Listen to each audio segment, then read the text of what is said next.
So here we are, we're at Roppongi Station.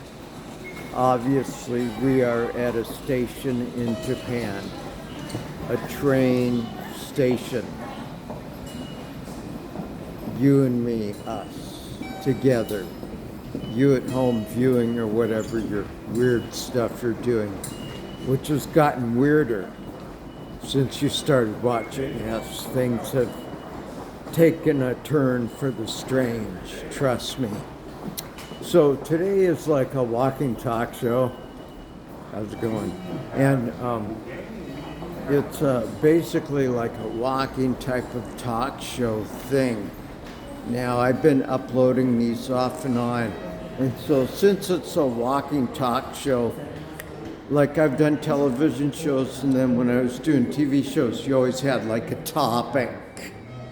A topic is where you try to talk about a particular thing about a certain amount of time, which with me, that is not guaranteed. I mean, when you're dealing with me, you got no guarantees of anything lasting for any period of time. Plus life itself and your stock portfolio that just went through a few $1 billion down to zero,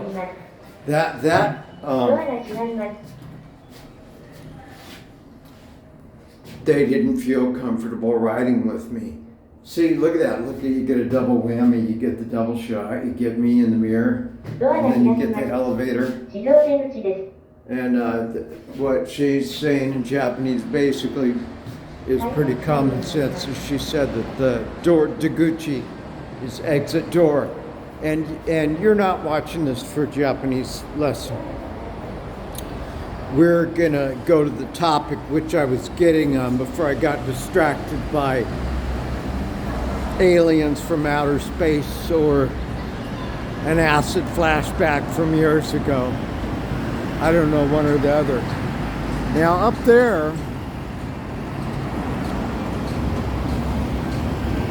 that is the Mori building in Roppongi.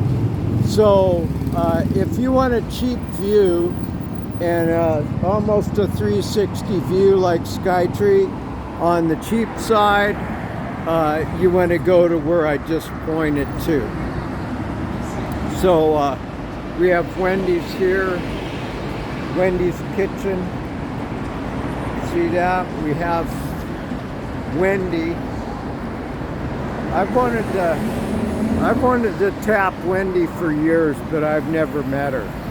I'm into redheads, but I've never met Wendy. So I've never had a chance to tap her. But years ago when they first opened, on a Wednesday, they had all-you-could-eat chili. All you could eat for like, I don't know, it's like a couple bucks, $3. And they had a good chili. I doubt they're doing that anymore. You know, all good things come to an end like life. And so anyways, so we could be going several different directions. We could be going to a meeting, which is what I'm going to be going to later. The type of meeting and everything. So got the National Arts Center here.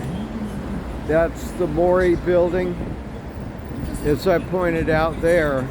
So that's for your cheap view of, if you want a 360 view for a reasonable price. Plus they got movie theaters, they got a bunch of different restaurants, they have a bunch of different upscale stuff. Down the street that way, they have what's called Don Quixote.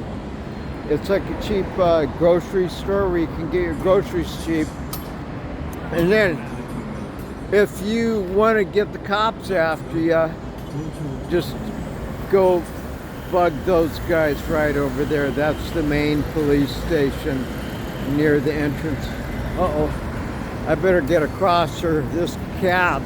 Now, these cabs aren't shy. They're on the dole. They're on the money. The cabs are on the money. So what that means is if you're interfering with their cab fare, make it go Minnesota. if you're on. So, anyways, that's that. And so this is Roppongi, and so Roppongi is it changes at night. And Roppongi is multi-dimensional. There's a lot of different facets and dimensions to Roppongi.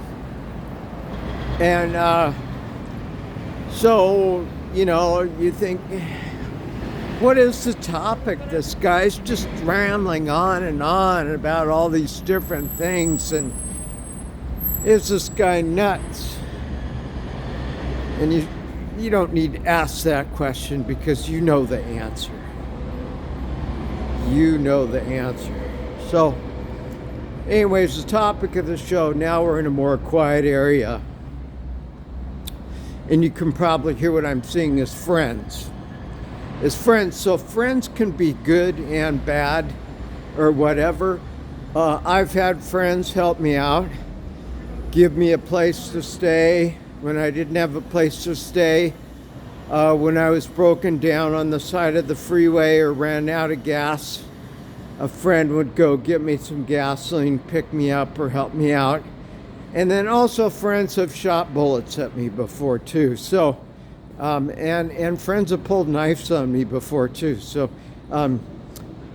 things with friends can happen, like Apocalypse Now, that movie, if you watch it. It's kind of outdated, but it's a good movie. It's worth seeing. But sometimes your friend or people will snap. That means you're dealing with a certain person one day that was your friend, and then the next day you're dealing with somebody you don't even know. So it takes a while to build up friendships and trust. But I don't know what this is. It's pretty windy. It's probably going to ruin the show. I probably should have had a clip on mic, but if it doesn't, I'll upload it, and this is what you'll see. And so the topic is friends. So I'm not talking about show. Maybe I am talking about show, but friends, you know, and you try to choose your friends. You have the early warning red flags, like if they're carrying a gun on their side, or that could be a good thing depending on the type of friend you want. And you look at their behavior a little bit and all that stuff, and then you start out light, and then you kind of build up trust, and you go to different levels. Now everybody's on a different level of consciousness. So everybody sees this picture, me, everything in this reality. Everybody views this same thing on a different level and in a different way, because we're all different people. So generally the people that become my friends are generally of a similar mindset. And this is going to be bragging. There's no way around bragging, but generally, if my friends aren't relatively smart, I mean, one friend, he had a 220. My other friend had a high IQ, but he fell 3 stories and he lived. He fell 3 stories flat on his back. This old bud of mine that I know from way back when. On a job, something went wrong, and he fell 3 stories flat on his back and broke up his back bad in his head and everything. But that friend was altered. So unfortunately, he's never been the same. So he was a little sharper before that. Now this other friend of mine, he was in a NA, Narcotics Anonymous, and he was married, and he was making like, I don't know, 70, 80K a year, 100K, 100 plus Ks. This guy's making good money, and he's got a good job, and then his wife relapses on drugs, and then he relapses on drugs. He ends up back out, and he gets in a skirmish with this guy from another country, and he gets a 22 bullet right through the eye, which is like, you can shoot somebody with a 22 all over the body, but right through the eye like that, the odds are it's going to go into the brain. So sure enough, went into the brain. They didn't want to remove it, but unfortunately Willie was altered permanently.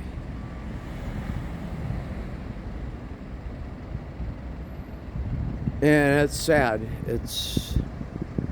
I don't know what happened to him, but he was never the same, and it seemed like every time I saw him, he was decreasing, deaccelerating. Now, I've met other people. Yeah. So anyways, friends, they can be stable, predictable friends, and then in this world, this dynamic, things can change really quickly, really fast. So also the main police headquarters is right behind me. So right behind me we got the head police quarters, and they love me, so I'm cool with them. So anyways, you know, friends can switch. So it can take years to build a friendship and everything, and then you do somebody wrong. Like I said, I've been shot at, I've been stabbed by my friends, enemies too. Then those changed from friends, they became enemies really quickly when they're shooting at me, right? So choosing friends is a long and difficult search. And what is really a friend? So like on Facebook, Instagram, you have like 1,000, 2,000, 3,000, 5,000 friends. Those are people that are just following you. And then what are they doing? They're probably narcissistic. So I used to work in the arts, like I used to be an actor. So and a television host, and did TV and all that stuff. And so in the media business, unfortunately, people are just so into themselves and their egos, and it's like all they talk about is the next movie they're going to be in, or the movie they just finished and wrapped on, or whatever. I mean, some of it's understandable, because in the nature of the movie business or the film business is you have to promote yourself. You have to advertise yourself. You have to advertise different products that you do, you know. You have to do a little bit of self-promotion. But when it's all the time, and it turns into narcissism and gaslighting, you know, that's what a friend is. It's a friend is, you get someone, in my opinion, I could be totally wrong. I could just be full of BS. Or maybe definitely I am full of BS, but I see a friendship as a mutual exchange of energy or resonation. So like this person that is my friend, I'm sharing, maybe I'm going through some issues and I need some advice or some help, you know.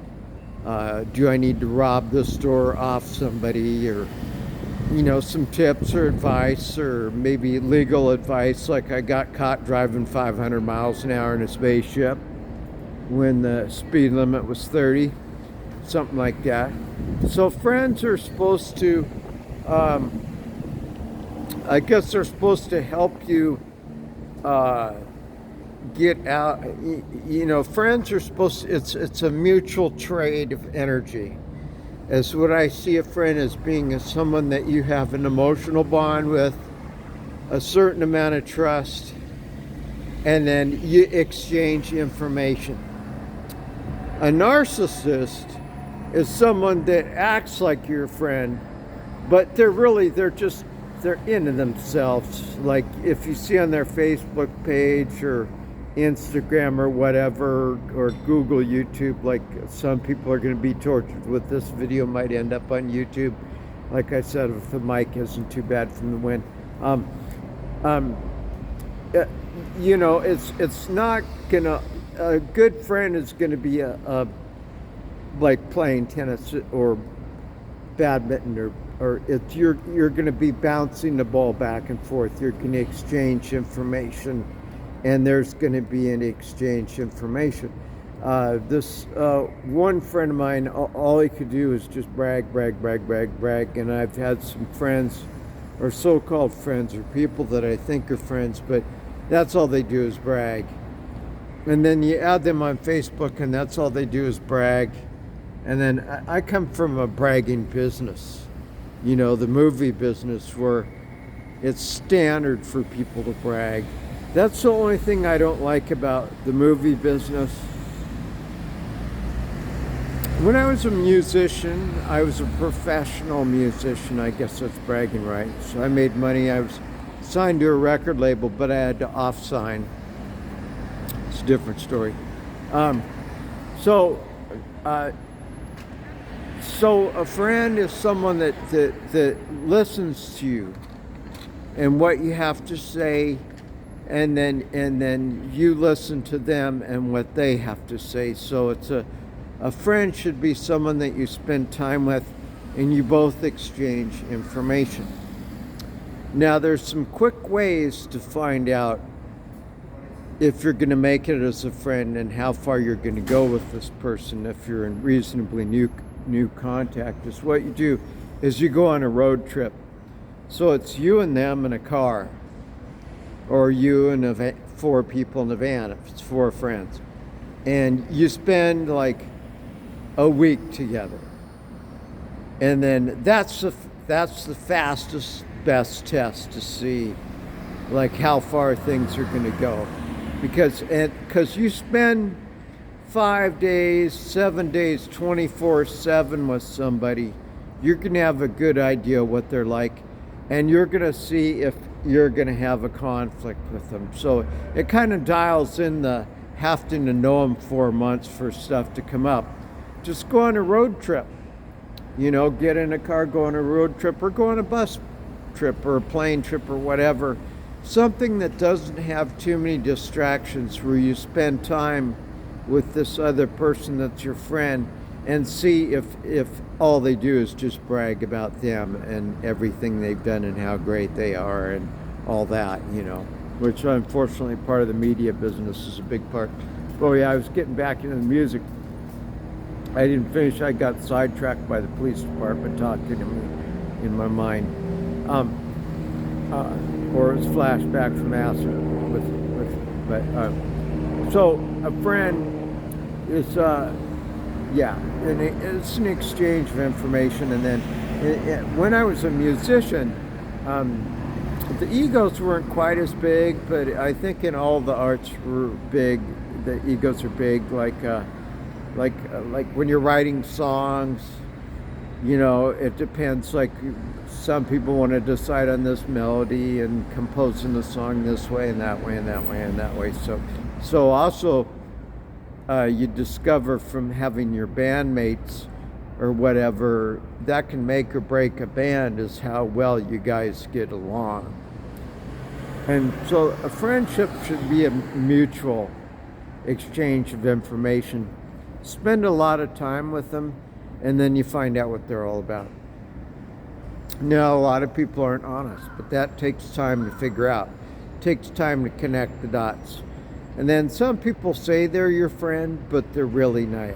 Like they gaslight you. Like if you get into a situation where you have to question whether somebody is being honest with you in a friendship, and gaslighting you means when you confront them, I mean, you'll see a million different, but my definition is when you confront them on an indifference or a situation, and then they deny it, or they divert from it, or they avoid it, or they paint it over with a different picture or paintbrush, That's called gas lighting. So you can Google that. So a lot of people in relationships are gaslighting. Now, if I've been in a friendship or a situation where gaslighting has taken place, I just cut my ties and walk my own way.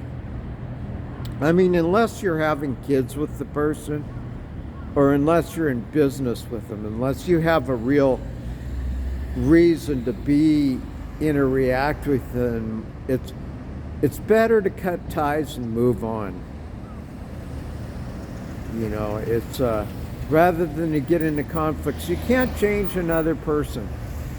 Yeah, you can't change. I mean, I've had to change to save my life. I've had to change some behaviors and beliefs that I've had throughout my life just to save my life, you know, and that hasn't been easy. So change is not easy by any means. So, and that's trying to do it myself. So expecting somebody else to change for your wishes. I mean, if there's a few small issues that bother you, like this one girl I dated years ago, cute little thing, but she would complain all the time. Complain. And I said, I can only take so much more of this complaining, and then we're going to stop dating. I'm not going to see you anymore. And she came right back with, all women complain. It's normal. All women bitch. Blah, blah, blah, blah, blah. Was her excuse. Maybe they do. Maybe a lot of them do. Maybe there's a lot of... I don't want to say the word too much because I'll get put on a different YouTube level. But if it ends up on YouTube, like I said, because it's sound level. But she liked me and appreciated me enough that she changed that behavior around me.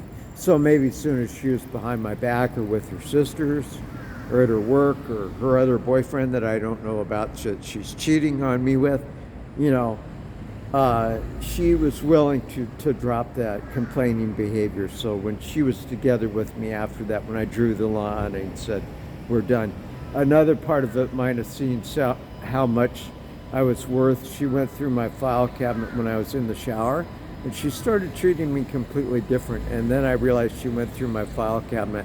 I forgot to lock it. And that said my net worth at the time. I noticed a big change in her when she found out my net worth at the time. At that time. I wish I had that net worth now. I don't. So that's it. And then I guess I'll finish off on, ultimately, you're born into this world by yourself, or maybe twins or quadruplets or one of those things.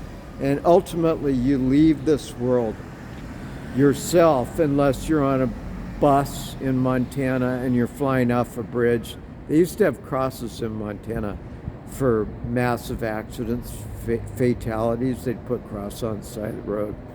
And in Japan, in some areas, I've seen it where they'll put a cross on the side of the road or a rose of flowers and a picture of the person that got deceased at that exact location. But unless you're on a bus or a plane where you all kind of leave together, you leave the planet by yourself. You know, you usually don't leave with other people. But you could be at a mass shooting. That could be another thing, where if you're at a mass shooting, then you will leave the planet with some other people all at once together. But what I'm getting at is ultimately the best friend is right here, or right there. That's your best friend. That's your best friend.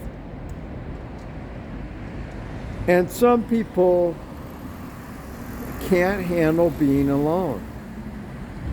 And me, because I worked on top secret security jobs just like everybody else, and I used to have a top secret security clearance, which is no longer valid because of my job. Anyways, I had to spend time alone.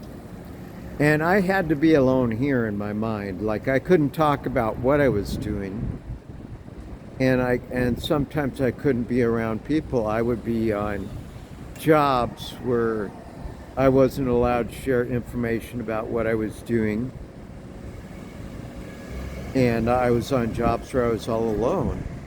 But I got enough going on up here, call it creativity or whatever, that I'm comfortable with being by myself. And then some of that was my childhood. That's a whole different story. But your best friend is yourself. You know, like a few times I would have died if I wouldn't have gone, if I would have listened to one doctor, I would have been dead. But I went to 3 different doctors because me, as my friend, thought I should consult with 3 different physicians on the same disease, same thing. I've had several biological weapons I've been infected with, but ultimately, you know, you save your own life, you're brushing your own teeth, you know, until you get up in the years, then they're changing your diapers and all that back to, you're back at the stage where you were when you were a child. And so, that was nice. The ringing of the bell behind me before they run me over is always appreciated. That's nice of them to do that, rather than just running you over and saying sorry. So, anyways, yeah, it's nice when they do that. So, ultimately, on the friends and the friend topic, and that turned out to be the topic of this show predominantly. That's the direction I was headed. Was you must be your own best friend, and you must love yourself. I mean, other people will love you, but ultimately, like I've had people that super duper love me, but at that point in my life, it took me a while because of various circumstances to learn how to love myself, and I'm still gradually learning how to love myself and accept myself for who I am and look in the mirror. And that's a lifelong process. I mean, you know, it's we're born in an interesting dynamic, and they don't tell you in school. It depends on your parents, a lot of different factors, but there's no instruction manual for this planet other than it's crazy. And it's subject to change. All the rules are subject to change at any given time on this particular planet that we're on. So ultimately, you want to love yourself. That's love thine own self, and to thine own self be true. So you want to love yourself and be honest with yourself. Let's see. I might have enough of time to grab this out of here. Yeah, I do.